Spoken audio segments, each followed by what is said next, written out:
Team ফ্রিড, যিনি পেশায় একজন ট্রাক মেকানিক, সে গত ২০ বছর ধরে ইচ্ছাকৃতভাবে বিষাক্ত সাপের কামড় খাচ্ছেন। এখন পর্যন্ত তিনি ৭০০ বারেরও বেশি পৃথিবীর সবচেয়ে বিষাক্ত সাপের কামড় খেয়েছেন।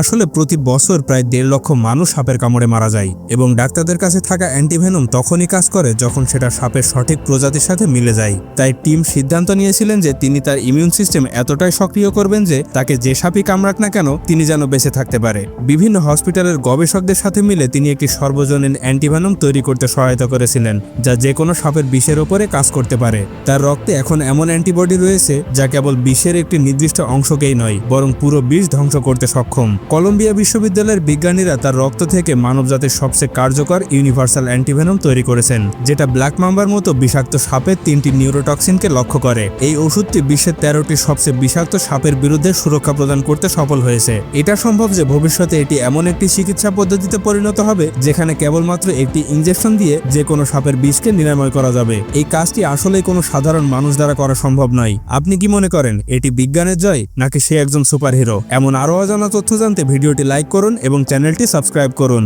ধন্যবাদ।